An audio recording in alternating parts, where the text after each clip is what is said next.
Hello and welcome to Core Academy. My name is Shiva Khan और मैं आपको क्लास 8 का ruling the countryside explain कर रही थी। तो लास्ट लेक्चर में हमने किसके बारे में पढ़ा? यस, परमानेंट सेटलमेंट के बारे में पढ़ा और उसके कुछ फ्लॉज निकालने मीन्स उसकी कुछ प्रॉब्लम्स को डिस्कस किए।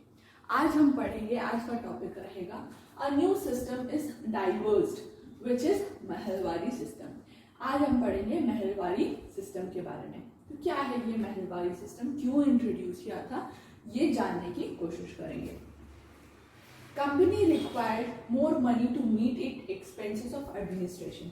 जैसे कि हमने कुछ फ्लॉज देखे परमानेंट सेटलमेंट में कि कभी कंपनी लॉस में आ जाती क्योंकि एग्रीकल्चर फैसिलिटीज़ तो काफ़ी अच्छे होते हैं फार्मर्स के यहाँ, ठीक है, पीजेंट्स के यहाँ बहुत अच्छे होते हैं, बट कंपनी को एक स्पेसिफिक अमाउंट ही मिलता।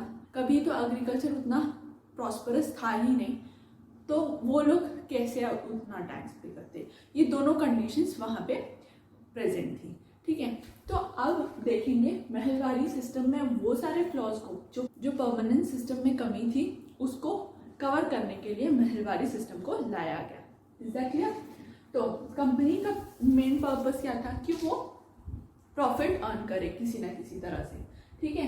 तो company required more and more money to meet its expectation of administration. हालांकि एडमिनिस्ट्रेट तो कुछ वो करती नहीं थी, बस वो एक्सपेंस अपने खर्चे या कंपनी के खर्चे को मैनेज करने के लिए यहीं से पैसे निकालना चाहती थी, ठीक है।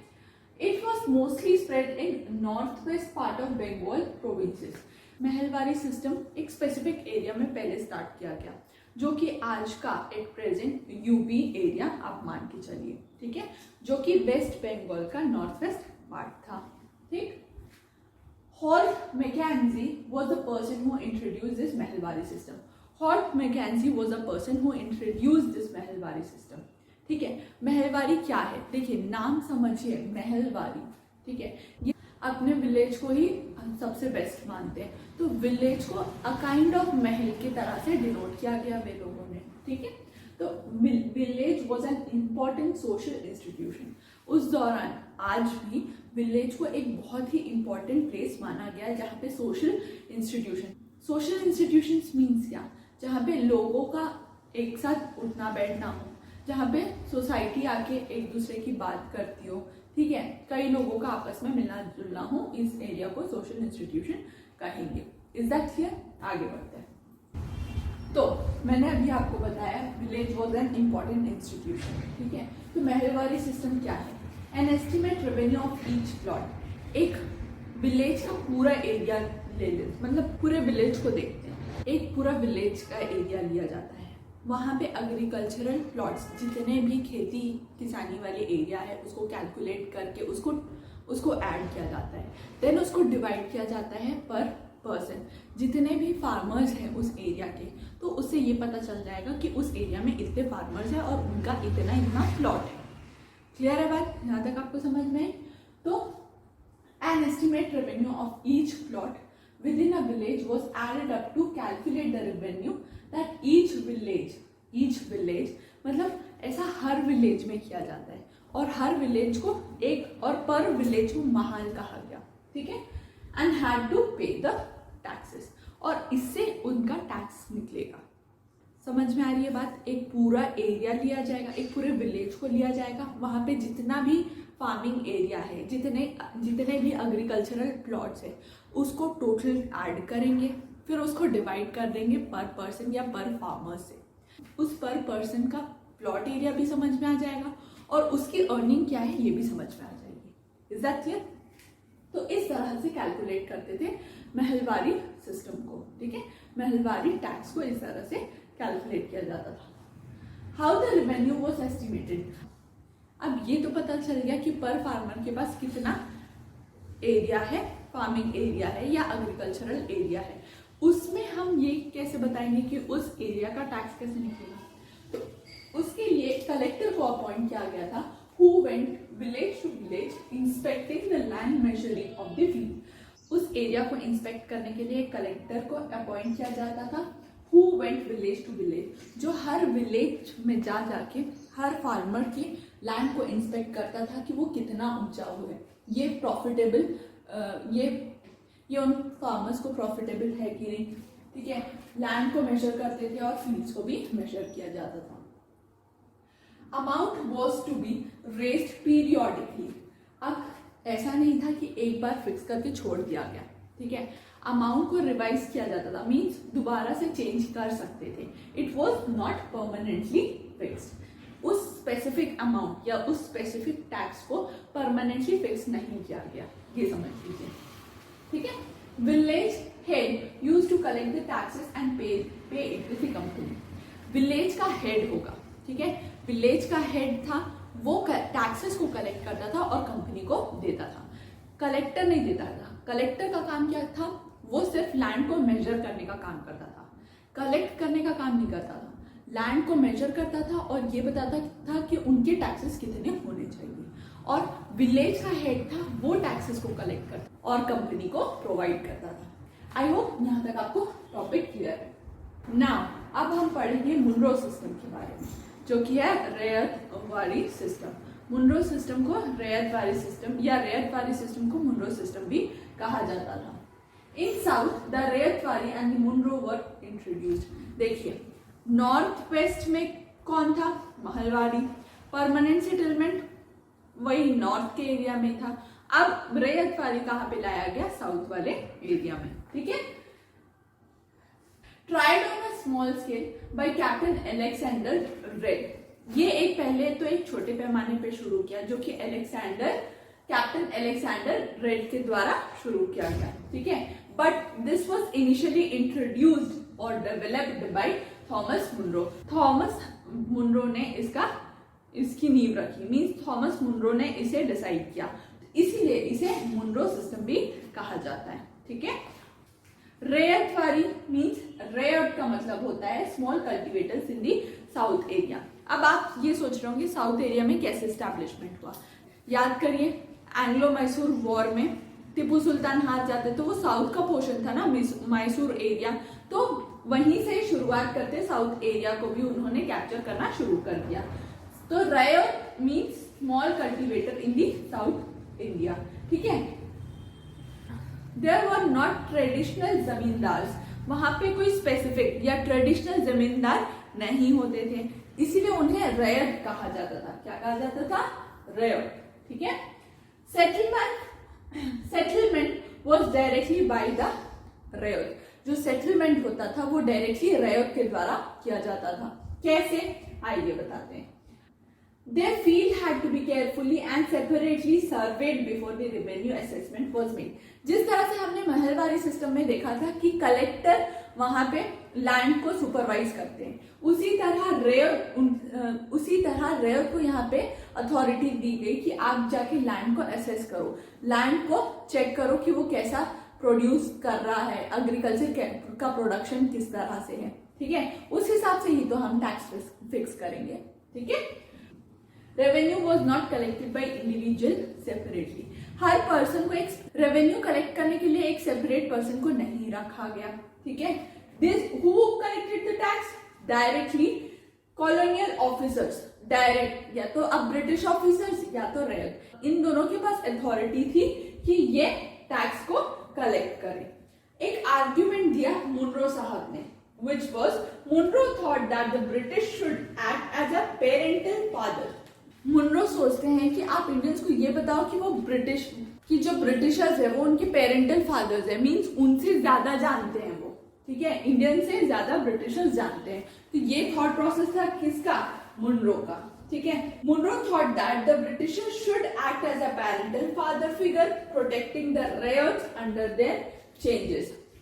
मुनरो सोचते थे कि आप लोगों को ये बताओ कि हम उनके पेरेंटल फादर की तरह हैं, मींस हम जो उनके लिए बेटर सोच रहे हैं वो उनके आगे के लिए ही बेटर है, ठीक है। उनके मींस मुनरो ये सोचते हैं कि इंडियंस को अपने फ्यूचर को उतना गेन करना या अपने फ्यूचर के बारे में उतना सोचना नहीं आता। आगे है कि वो उनको बताते हैं कि आप ऐसे ऐसे काम करिए, इसीलिए उनको पेरेंटल फादर्स कहा गया। I hope you're clear with this Ryotwari system, Mahalwari system. अब हम नेक्स्ट टॉपिक की तरफ चलते हैं, वेयर हम पढ़ेंगे ऑल वाज नॉट वेल।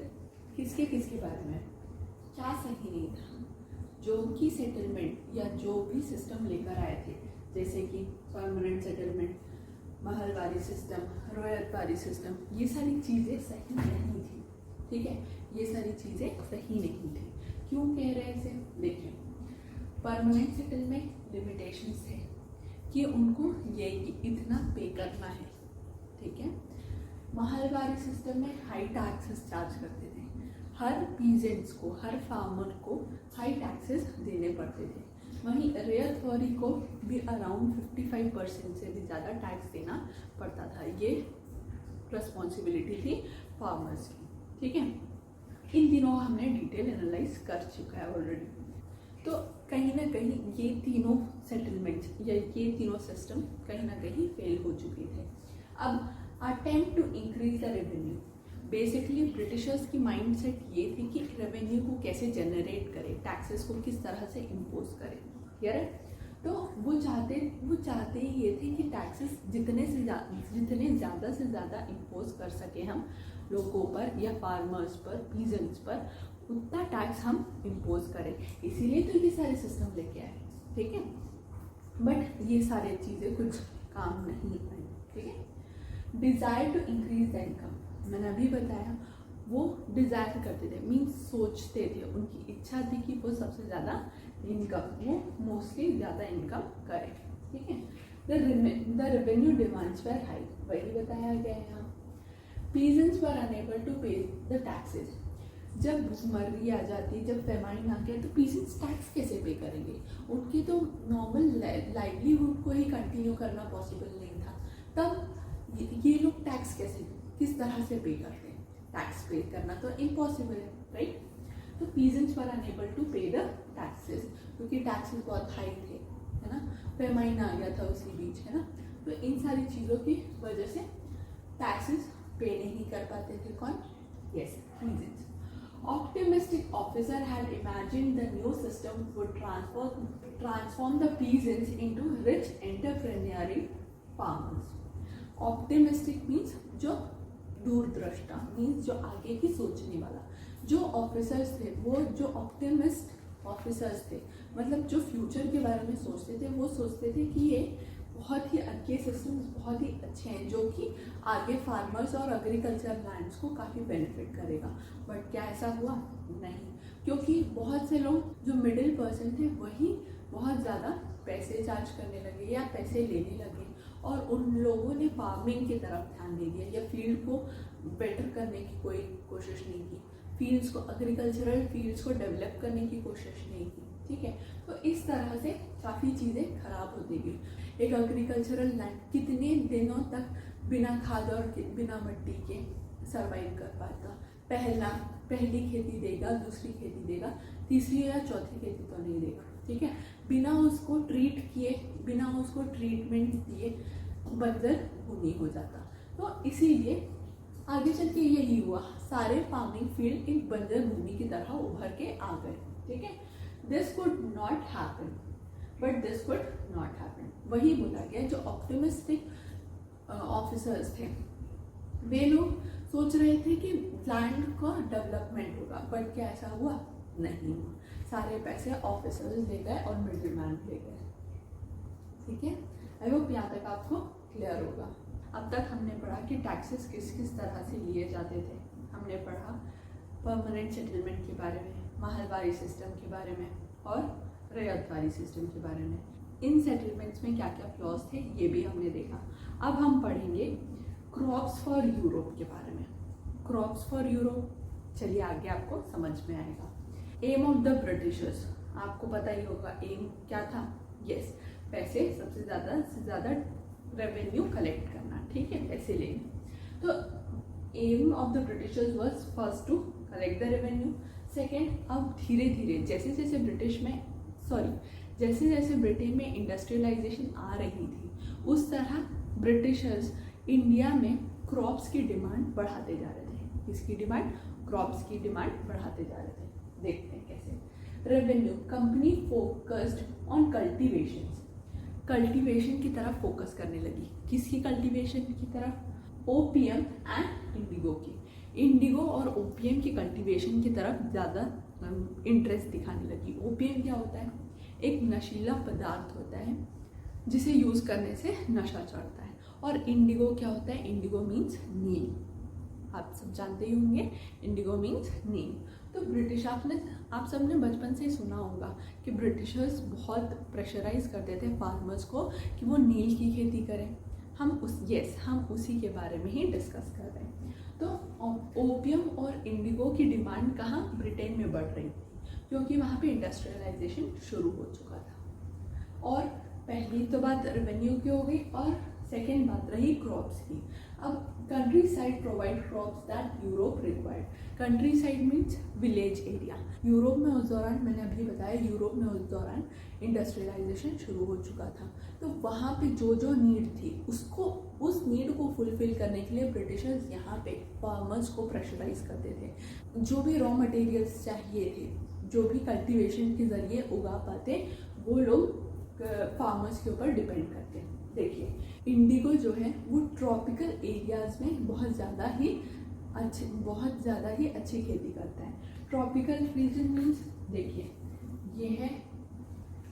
ये है हमारा अर्थ, यहाँ पे इक्वेटर है, ये हमारा इक्वेटर हुआ, ये 23 degree and half tropic of cancer, and ये है 23.5 ट्रॉपिक ऑफ कैप्रिकॉर्न। इन दोनों के बीच में जो ये मिड एरिया है, ये होता है ट्रॉपिकल एरिया। हमने ज्योग्राफी में भी ऑलरेडी पढ़ा है। तो ये जो एरिया है ये बेस्ट होता है किसके लिए? इंडिगो की कल्टीवेशन के लिए। इंडिगो इस एरिया में बहुत ज़्यादा ही कल्टीवेट होने लगा। तो ब्रिटिशर्स प्रेशराइज करते थे इंडियंस को कि आप कल्टीवेट ओपियम और इंडिगो का ज़्यादा रखिए, क्योंकि इंडस्ट्रियलाइजेशन शुरू हो चुका था यूरोप में और उनको रॉ मटेरियल्स की भी ज़रूरत थी। और भी बहुत सारी चीज़ें उनसे मंगाते थे, जैसे कि जूट वेस्ट बंगाल में, टी असम में, शुगर केन यूपी में या उत्तर प्रदेश में, वीट पंजाब में। ये सारे एरियाज में फोर्सफुली कल्टीवेशन या एग्रीकल्चरल फील्ड उनको स्पेसिफाई कर दिया था कि आपको इन एरिया में ये ही उगाने हैं, ठीक है। अगर आपको टैक्सेस से बचना है तो हाँ, कुछ रिडक्शन दे देते थे ये टैक्सेस में। Britishers forced farmer in the various part of India. अभी मैंने आपको बताया कि ब्रिटिशर्स काफ़ी फोर्सफुली इनसे कल्टीवेशन कराते थे इन सारी चीज़ों की। आई होप आपको यहाँ तक पॉइंट क्लियर होगा। आपसे पूछा गया है, does a colour have a history? क्या कलर की कोई हिस्ट्री है? देखिए, ये जानने से पहले हम दो चीज़ों के बारे में पढ़ेंगे। एक first one is Kalamkari print and second one is Morris cotton print. Kalamkari print 20th century में इंडिया में आया, वहीं Morris cotton print 19th century में इंग्लैंड में आया। इन दोनों प्रिंट्स में एक चीज़ कॉमन थी। क्या कॉमन थी? इंडिगो का यूज़। आपके बुक में एक फिगर दिया गया है जिसमें आप क्लियरली नोटिस कर सकते हैं कि दोनों फिगर्स में ब्लू कलर का यूज़ किया गया है, जो कि इंडिगो से आया है। Is that clear? Common point was Indigo. Indigo has a rich blue colour. Indigo में ब्लू रिच कलर होता है, मीन्स ब्लू कलर जो होता है वो बहुत ही वाइब्रेंट और बहुत ही सटल होता है, right. Earlier, the blue color in print was produced from a plant which is called as indigo. आज स्पेसिफिकली हम बहुत सारी चीज़ों का यूज़ करते हैं जो कि साइंटिफिकली लेबोरेटरीज में तैयार किया जाता है। But earlier in the Asian period जो ब्लू कलर है वो प्रोड्यूस किया जाता था इंडिगो प्लांट से। During the British period Indigo produced in India was in huge demand. British era के समय मीन्स ब्रिटिश पीरियड के समय इंडिगो जो है वो बहुत ही पॉपुलर हो चुकी थी अमंग देम ब्रिटिशर्स। मैंने आपको बताया इसका रीज़न, क्योंकि इंडस्ट्रियलाइजेशन यूरोप में आ चुकी थी और इंडिगो उनको काफ़ी ही सस्ता पड़ता था, जो कि चीप है। जो चीज़ चीप रहेगी वही उन चीज़ों का ही यूज़ ज़्यादा करते हैं ताकि एक्सपेंस ज़्यादा ना बढ़े। तो India was the biggest supplier of indigo in the whole world. मैंने आपको बताया इसका रीज़न, क्योंकि इंडिगो की ग्रोथ या इंडिगो का कल्टीवेशन इंडिया में इसलिए होता था, मोस्टली इंडिया में इसलिए होता था क्योंकि ये ट्रॉपिकल रीजन में आता था, ठीक है। तो India was the best supplier of indigo in the world. ये थी कुछ इंडिगो की या कलर की बातें। आई होप आपको यहाँ तक का टॉपिक क्लियर होगा। इस टॉपिक से रिलेटेड अगर आपको कोई भी डाउट हो तो please let me know, I will be happy to help you. Till then, thank you.